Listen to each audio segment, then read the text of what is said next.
Hello दोस्तों, इस pair को क्या नाम दो स्टार प्लस के मोस्ट पॉपुलर शो में आपको दिखाया जाएगा। जो निरंजन होते हैं वो आराम से बैठ के यही सोच रहे होते हैं कि आस्था आखिर हर मेरी चाल को नाकाम कैसे कर देती है। वो हमेशा मुझसे 2 कदम आगे ही कैसे निकलती है। मुझे इस लड़की का कुछ ना कुछ करना ही पड़ेगा। अब मुझे ऐसा लगता है कि इसको रास्ते से हटाने का समय जो है वो आ गया है। कि तभी निरंजन के पास लोग जो होते हैं वो पहुंच जाते हैं और जाके बताते हैं, कहते हैं कि बाबा आपने मुझे फ़ोन करके बुलाया। हाँ जी बताओ क्या बात थी। फिर उसके बाद वो बताते हैं, कहते हैं कि बाबा आस्था का किडनैप हो गया था। कुछ लड़कों ने उसे किडनैप करने की कोशिश करी थी और वो ऑटो वाले की जो है मैं पहचान करके ही रहूँगा, क्योंकि आस्था उनको जानती है और मतलब हल्का फुल्का सा पहचानती भी है।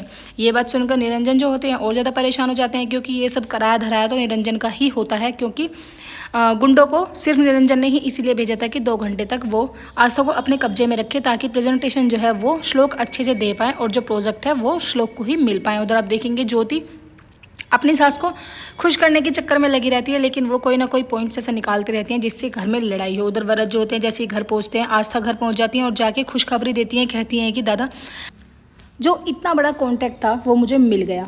और जिससे जो वरद होते हैं वो बहुत ज़्यादा खुश होते हैं। कहते हैं कि मुझे तुम पर पूरा विश्वास था, मुझे तुमसे पूरी उम्मीद थी कि ये कॉन्टैक्ट जो है तुम्हें ही मिलेगा, क्योंकि तुम मेरी बहादुर बहन जो।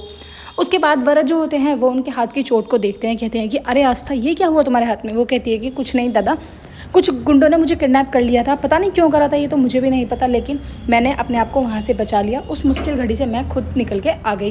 वरद जो होते हैं तभी कहते हैं कि चलो तो मेरे साथ पुलिस स्टेशन चलो, लेकिन आस्था जाने के लिए मना कर देती हैं। कहती हैं कि नहीं मैं पुलिस स्टेशन नहीं जाऊँगी, मेरी श्लोक से जो है बात हो गई है।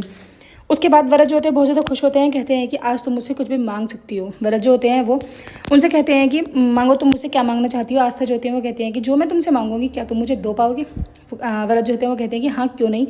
तभी वो कहते हैं कि मुझे काव्या के पिताजी जो है वो उल्टे चाहिए, क्योंकि मानसी को बहुत सारे वरद मिल जाएंगे और सोजल वहिनी को भी बहुत सारे वरद मिल जाएंगे, लेकिन उस काव्या को उसके पापा कभी वापस नहीं मिलेंगे। क्योंकि मैं नहीं चाहती कि मेरे सामने किसी बच्चे की ज़िंदगी जो है वो ख़राब हो, क्योंकि तुम्हें नहीं पता बच्चे के लिए माँ बाप की वैल्यू क्या होती है। इतना समझाने के बाद वरद को वो अंजलि के पास आती हैं, आके कहती हैं कि आई तुम्हें नहीं पता कि आज मैं कितने परेशान हूँ। वो ऐसे करके उनके साथ प्रैंक करती हैं कि मतलब उनको जो डील है ये नहीं मिली है, इनका कॉन्टैक्ट नहीं मिला है।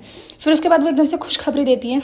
अंजलि जो होती है बहुत ज़्यादा खुश हो जाती हैं। फिर वो जैसे ही उनकी चोट को देखती हैं रोने लगती हैं, इमोशनल हो जाती हैं। कहती हैं कि मेरे बच्चे को कितना संघर्ष करने पड़ रहे हैं इतनी छोटी सी लाइफ में, और तुझे चोट कैसे लगी, चल मैं तुझे दवाई देती हूँ, दवाई लगाती हूँ।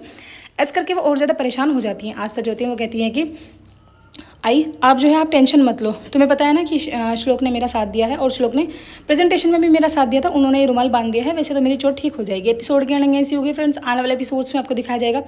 अंजलि जो होती हैं वो निरंजन से बात कर रही होती है, जिसमें वो उन्हें खुल के चेतावनी देते हैं और धमकी भी देते हैं। कहते हैं कि अब तुमसे जो बंद पड़े वो कर लेना, तुम्हारे साथ कुछ बड़ा होने वाला है। वीडियो अच्छी लगे लाइक करें, चैनल को सब्सक्राइब जरूर।